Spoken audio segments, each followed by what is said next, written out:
안녕하세요, 모둠채소입니다. 오늘은 2024년 5월 17일 이번 영상에서는 500달러로 매수할 수 있는 주식 3가지에 대해서 알아보겠습니다. 여기서는 노 브레이너라고 해서 무지성으로 매수할 수 있는 주식에 대해서 알아보는 거고요. 워트리풀 기사입니다. 본문입니다. 주식은 주택, 재무부 채권과 함께 금, 석유와 같은 상품보다 우수한 자산 창출자임이 입증되었습니다. 최근 3대 주가 지수가 사상 최고치를 경신하면서 일부 투자자들은 월가에서 새로운 돈을 투입할지 지금 생각을 하고 있는데요. 장기적으로 본다면 언제든지 투자해도 된다는 생각인데요. 자, 여기서는 500달러로 투자할 수 있는 장기적으로 계속 상승하는 주식 3가지에 대해서 알아봅니다. 첫 번째, 비자. 결제 처리 리더입니다. 상장된 모든 회사는 역풍을 가지고 있는데, 즉 단점을 가지고 있는데, 비자의 경우 단점이라면 단순히 순환적이라는 것입니다.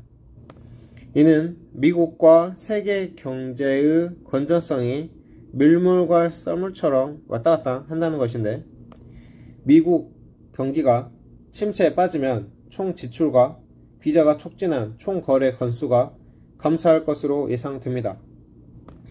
현재로서는 미국 M2 통화 공급의 의미 있는 감소를 포함한 몇 가지 예측 지표가 미국 경제의 침체 가능성이 있음을 시사합니다. 다행히 경기 순환은 비례하지 않은 양면입니다. 동전의 양면입니다.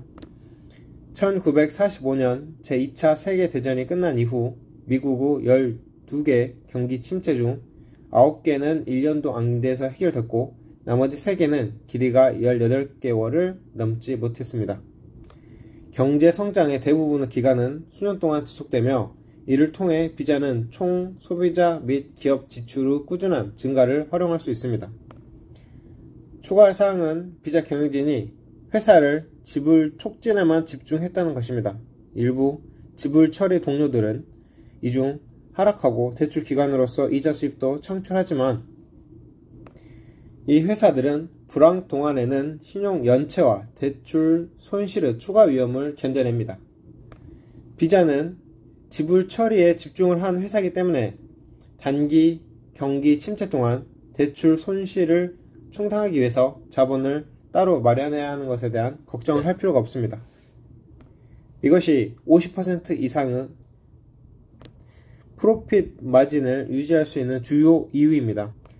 5,740억 달러라는 시가총액에도 불구하고 비자는 미국 국경을 넘어 광범위한 성장 활주로를 가지고 있어 두 자릿수 수익 증가율을 유지할 수 있습니다.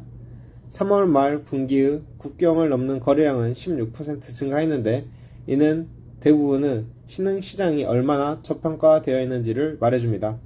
비자는 빠르게 성장하는 신흥시장에서 인프라를 유기적으로 또는 인수하여 확장하는 데 필요한 풍부한 현금 흐름을 가지고 있습니다. 게다가 비자는 미국에서 신용카드 네트워크 구매량에서 부동 시장 점유율 선두주자입니다. 대공황 이후 비자보다 더 많은 점유율을 성장시킨 다른 결제 프로세서는 없었습니다. 두 번째 주식은 옥타인데요.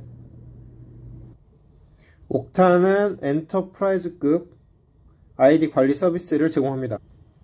옥타가 극복해야 할 가장 큰 장애물은 회사가 지난해 말 경험한 보안 침해입니다. 옥타는 해커들이 자사 플랫폼에서 민감한 정보에 접근했다는 사실을 인정해야 했고, 위반은 자신으로부터 보호하는 것이 유일한 목적인 회사에 이상적이지 않지만, 그럼에도 불구하고 인내심 있는 투자자가 미래에 대해서 흥분하는 데는 여러가지 이유가 있습니다. 더 넓은 규모에서 사이버 보안은 온라인 또는 클라우드 기반 존재감을 가진 모든 비즈니스에 효과적으로 기본 요구 서비스입니다. 로봇과 해커는 경제 및 주식시장이 얼마나 잘 수행되는지 신경 쓰지 않습니다. 그들은 민감한 정보를 원하고 그것을 얻기 위해 아무것도 멈추지 않을 것입니다.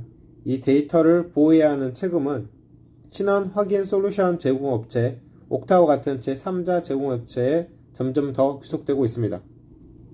옥타우 미래를 낙관하는 가장 큰 이유는 클라우드 아이덴티티 플랫폼이 클라우드 네이티브이며 인공지능과 머신러닝에 의존하고 있기 때문입니다. 즉 매일 수많은 사건을 감독하고 잠재적 위협을 발견하고 대응하는 방법을 배우고 있습니다.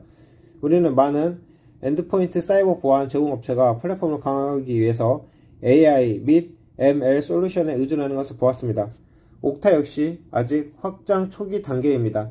2022년 11월 회사의 투자자의 날 동안 경영진은 신원 확인에서 800억 달러의 접근 가능한 시장에 대해서 말했습니다. 이 회의가 끝난 지 2년 후 옥타는 연간 약 25억 달러의 매출을 올릴 예정입니다. 향후 몇 년 동안 시장 점유율을 확장할 수 있는 충분한 기회가 있습니다. 앞서 지적했듯이 옥타의 2022년 Earth Zero 인수는 장기적인 성공에 중요한 것으로 판명될 것입니다. Earth Zero는 300억 달러 규모의 고객 정체성 시장에서 회사의 대표성을 강화하고 있으며 옥타의 영향력을 미국 국경 너머로 밀어내는 데 핵심적인 역할을 하고 있습니다. 월가 컨센서스는 옥타의 주당 순이익이 EPS가 향후 4년간 5.2달러로 3배 증가할 것으로 보고 있습니다. 그 다음 무지성으로 살만한 종목은 화이자입니다. 지난 2년 동안 월가에서 가장 큰 의약품 개발자였고요.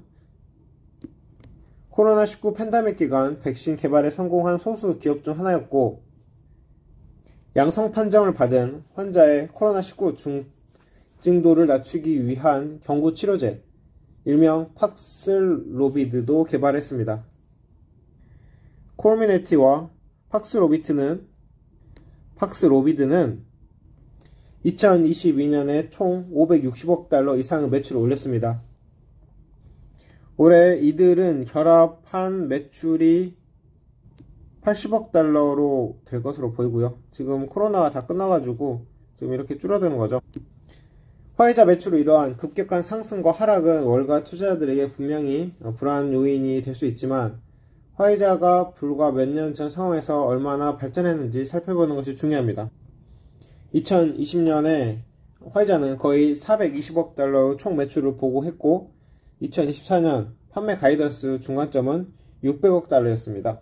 이는 4년 만에 43% 예상 매출 증가율로 대규모 제약회사로서는 꽤 인상적인 수치입니다. 더 중요한 것은 화이자의 신종 코로나 치료제를 넘어선 신약이 꾸준한 속도로 지속적으로 성장해왔다는 점입니다. 코머네티와 팍스로비드를 제외한 화이자의 1분기 매출은 고정 환율 기준으로 11% 급증했습니다. 핵심 동위는 19% 영업 매출 성장을 달성한 부종양학 부문이었습니다. 여기에서의 슈퍼스타는 전립선암 치료제 엑스탄디로 전년보다 매출이 23% 성장했으며 현재 연간 17억 달러에 가까운 수익률을 기록하고 있습니다. 화이자는 또한 지난 12개월 암 치료제 개발업체 시젠에 대한 430억 달러의 인수를 마감했습니다. 이 바이아웃은 향후 몇 년 동안 의미 있는 비용 절감을 산출해야 합니다. 말할 것도 없고 화이자의 종양학 파이프라인도 빠르게 확장할 것입니다. 화이자의 Surcharged Yield는 6%로 위험하지 않고 주가가 전월 수익의 10배에 불과한 상황에서 이 주식은 좋아 보입니다. 자, 먼저 옥타의 차트부터 보겠습니다. 현재 이렇게 상승을 했다가 다시 하락을 했다가 상승하는 이런 움직임을 보이고 있는데 지금 주봉으로 보고 월봉으로 보면은 큰 엄청난 하락을 했다가 지금 다시 대세 상승으로 간 것을 알 수 있습니다. 기울기는 상당히 낮지만 그래도 대세 상승으로 확정을 할 수가 있는 거죠. 단기적으로 볼 때도 일봉으로 볼 때도 이렇게 다시 상승으로 올라갔는데 지금 현재 여기서 매수를 하면은 대세를 보면은 가장 최고점은 294였는데 지금 100달러니까 많이 싸진 가격으로도 볼 수 있고, 옥타는 아직 확장 초기 단계이고 사이버 보안이 계속적으로 중요해지는 이 사회에서 신원 확인 시장은 규모가 800억 달러에 달한다고 했으니까 여기서도 위험을 감내할 수 있는 투자자라면 한번 도전해보는 것도 좋을 것 같습니다. 자, 이 차트상 보면은 여기서 내려가기 전에 월봉에서 볼 때 이 샛별형 도지가 여러 개 생겼다가 그 다음에 장대 음봉이 생기면서 쭉 내려간 것을 알 수 있습니다. 자, 여기서는 어떻게 투자를 해야 될까요? 기울기를 그려서 기울기를 내려갈 때 이때를 한번 확인을 해 봐야겠죠. 자, 비자는 더 말할 것도 없이 좋은 흐름을 보여주고 있습니다. 예전에도 정배열이었고 지금도 정배열인 거죠.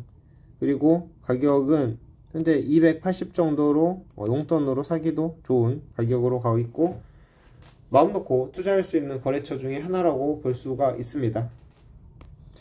이 본문에서 이야기한 게 결제 처리에만 집중을 해서 동종업체들은 대출, 연체 그런 것을 경기 침체 동안 감당을 해야 되는데 여기는 그럴 필요가 없다라고 했었죠.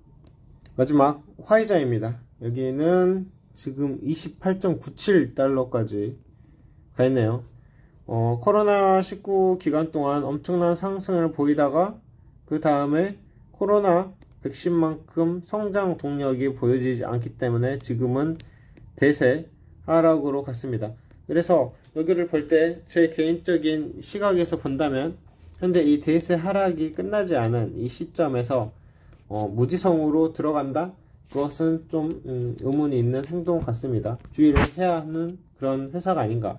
코로나 관련 치료제 말고도 매출 성장을 달성한 게 종양학 부분에 있다고 했었는데 이것도 많은 수익률을 가져다 줬다고 했지만 코로나 치료제보다는 이런 대박을 치는 상품은 아직 아닌 것 같고, 자, 그러면 지금 화이자는 또 하나 전 영상에서 한번 다뤄본 적이 있는데 지금 체중 감량 치료제에 대한 어떠한 자산을 찾고 있다.